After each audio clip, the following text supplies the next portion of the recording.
Pernah mendengar istilah tofu building? Konstruksi made in China ini menjadi fokus diskusi kita kali ini karena istilah tofu building adalah hasil karya mereka. Dalam 2 minggu yang lalu kita ingatkan tentang hujan dan banjir yang hingga saat ini terjadi di dalam negeri Tiongkok yang sudah lebih 30 hari dan belum pernah terjadi dalam ribuan tahun sejarah Cina.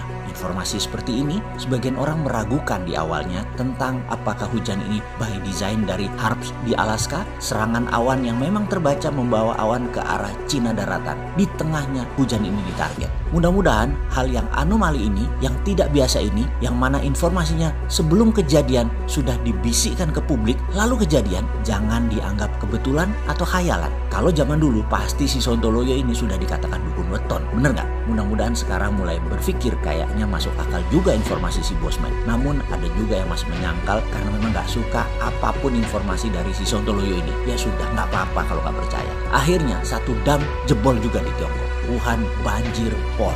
Walau bukan bendungan Three Gorges, namun membuktikan tofu building itu terjadi. Tofu building yaitu kata-kata sindiran bahwa mutu bangunan Cina seperti tahu yang rapuh.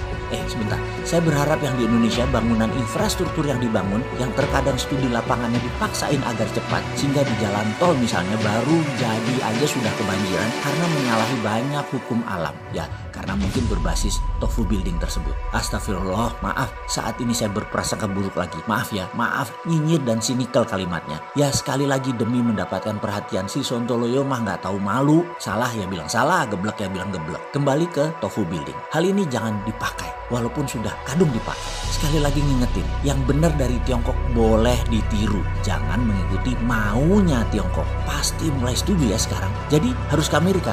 Ya itu lagi, nggak mungkin kita nggak akan sama ontohot Amerika. Borokokok gelomaniak itu jangan digabungin. Pokoknya jangan ke Cina, jangan ke Amerika. Lalu dengan siapa kita membangun bangsa Indonesia? Ya dengan bangsanya sendiri, rakyatnya sendiri, teknologi sendiri, uang rupiah dan rupiah sendiri. Dan stop bilang Indonesia tidak mampu dan stop bilang Indonesia nggak punya teknologi. Yang mengatakan itu loser, dah gitu aja. Lo sebel-sebel sama gua. Segitu bencinya kalian ya sama bangsa sendiri, atau segitu nggak percaya dirinya kalian dengan bangsa sendiri, wahai pejabat. Segitu nggak percaya dirinya dengan bangsa sendiri ya, wahai pejabat. Mana NKRI-mu, Bung?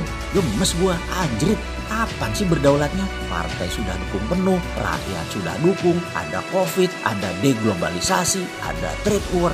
Ini peluangnya sekarang untuk menengok ke bangsa dan rakyat untuk dipercaya, dipakai bersama-sama melawan asing dan asing. Utang lagi, investasi asing lagi. Stop kagum dengan bangsa lain. Cina sudah terukur kekuatannya, apalagi setelah dilanda terus-menerus bencana. COVID-19, hujan yang terus menurun, gempa bumi, ditambah lagi masyarakatnya sudah mulai luntur loyalitas dan trust terhadap Partai Komunis Cina. Masyarakat Cina melihat kejadian Hong Kong membubarkan harapan mereka untuk mencapai masyarakat yang demokrasi dan terbuka. Kembali ke tofu building, yang mana betonnya bisa terkelupas hanya dengan tangan saja. Memang tidak semua bangunan buatan Cina itu tofu building, tetapi hasil kajian sebuah perusahaan Jepang, Kajima, mengungkapkan kalau proyek tersebut ada unsur pejabat pusat dan sebagian sudah ketahuan ketangkep korupsi dan menunggu hukuman.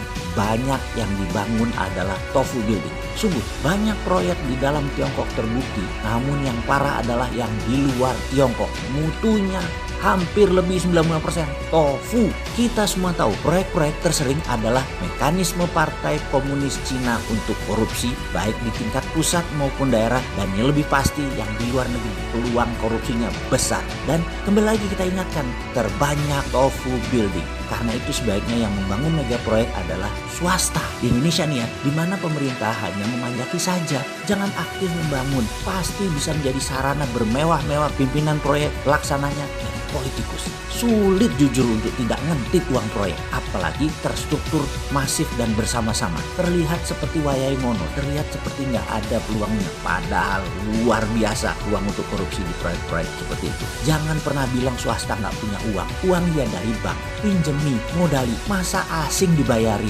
rakyat sendiri nggak dibiayai, malah dikecil-kecilkan dengan mengatakan swasta nggak mau.